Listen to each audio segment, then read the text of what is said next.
आप है निष्कर्ष भारत के साथ और मैं हूं मनोज चतुर्वेदी। बिहार में रोज ही हत्याओं का सिलसिला जारी है और इसी पर आज महागठबंधन के तमाम नेताओं की बैठक जो है राजद के कार्यालय में अभी कुछ देर पहले खत्म हुई है। जी हां, राजद के प्रदेश के अध्यक्ष जगदानंद सिंह ने कहा है कि प्रदेश जो है वो भ्रष्टाचार से की तरफ बढ़ रहा है। प्रदेश में किसी भी तरीके का अनुशासन नहीं है। नीतीश कुमार जो हैं वो भले प्रदेश के गृह मंत्री हैं, लेकिन उनकी पुलिस पर कमान नहीं है। जी हां, लेकिन आज जो बातें जगदानंद सिंह कर रहे हैं वो आज से करीब करीब 1 साल पहले नहीं करते थे। जी हां, बात यह थी कि उस समय तेजस्वी यादव जो हैं वो बिहार के उप मुख्यमंत्री थे। और यदि हम वो आंकड़ों को बता दें बिहार की जनता को, तो 17 महीने तेजस्वी यादव बिहार के उप मुख्यमंत्री रहे, लेकिन उस समय करीब करीब 8,832 हत्याएं पूरे बिहार में हुई थी। जी हां, यानी कि 502 मर्डर हर महीने हुए थे और 18 मर्डर रोज होते हैं। लेकिन तेजस्वी यादव जो हैं इस पर कोई बात कभी नहीं करते हैं। भाजपा ने भी उनके ऊपर पहले ही हमला बोल दिया, उसके बाद ये प्रेस कॉन्फ्रेंस की गई है। जी हां, नीरज कुमार भाजपा के प्रदेश के प्रवक्ता हैं। अपने एक्स हैंडल से जो उन्होंने लिखा है आप देख लीजिए। तो आपने देखा, नीरज कुमार एक्स पर ट्वीट किया उन्होंने कि तेजस्वी जी और ट्विटर बबुआ जरा इन आंकड़ों पर भी तो ध्यान दीजिए। लेकिन जगदानंद सिंह क्या कुछ कह रहे हैं, प्रेस को क्या बता रहे हैं, ये आपको सुनना जरूरी है। जब आंकड़े की बात हो तो मैं आप लोग के सामने अब मुझे कहना ही पड़ रहा है। 2005 वाली की सरकार 1990 में आई थी।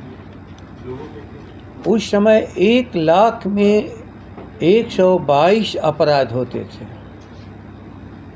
और जब 2005 में हम लोगों ने राज्य सौंपा तो 1 लाख में केवल 122 अपराध होते थे। ख्याल कर लीजिए, 42 से 22 हम लोगों ने घटाया और आज 1 लाख में 250 से अधिक अपराध हो रहे हैं।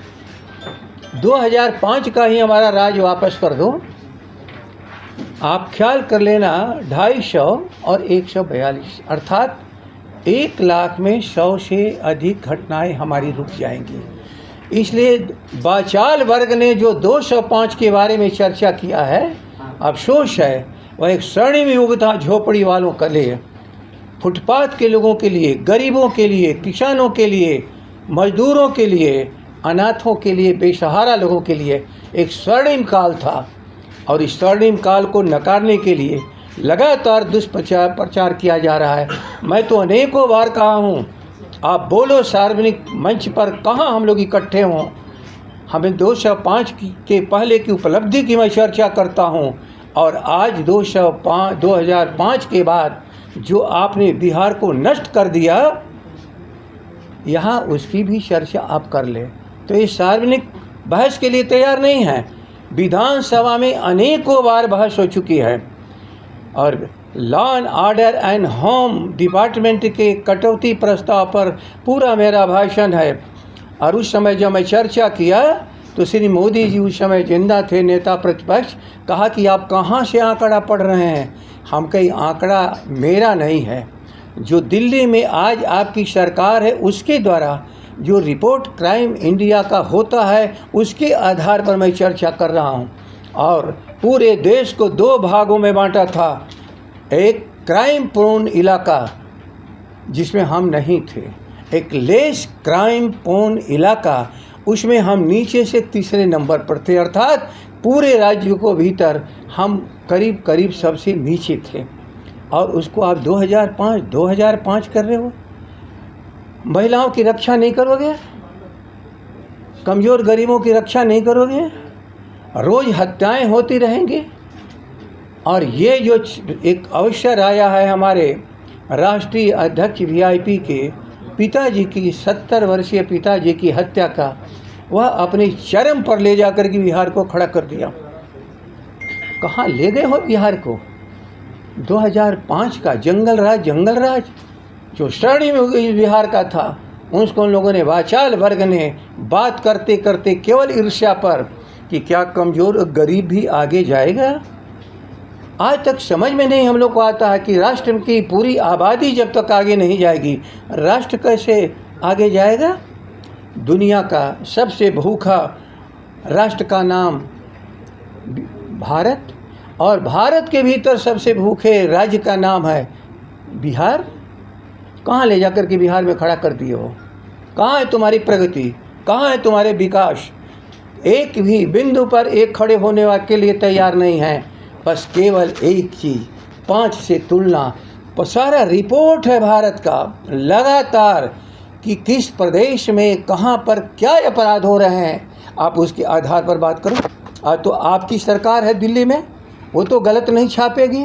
तो गलत बात कहते कहते कहते अपने अपराध, अपने निकम्मापन को छिपाने का एक जरिया बना लिया है। और मुझे अफसोस है कि बिहार की जनता में बलात्कार बोलो, कहीं सामूहिक वेश्यागिरी का काम किसी राज्य में होता है जो अभी हुआ है? कितनी हमारी महिलाओं को इस पाप के दलदल में ढकेल दिया गया। तो सुन लिया आपने, जगदानंद सिंह ने कहा कि गृह मंत्रालय को रिपोर्ट क्यों नहीं दी जाती, क्यों नहीं बिहार संभल रहा है। अब देखना तो यही होगा कि क्या बिहार नीतीश कुमार से संभल पाता है या नहीं, या वो क्या आदेश पुलिस को फिर से देते हैं। ऐसी तमाम खबरों के लिए आप बने रहिए हमारे साथ। नमस्कार।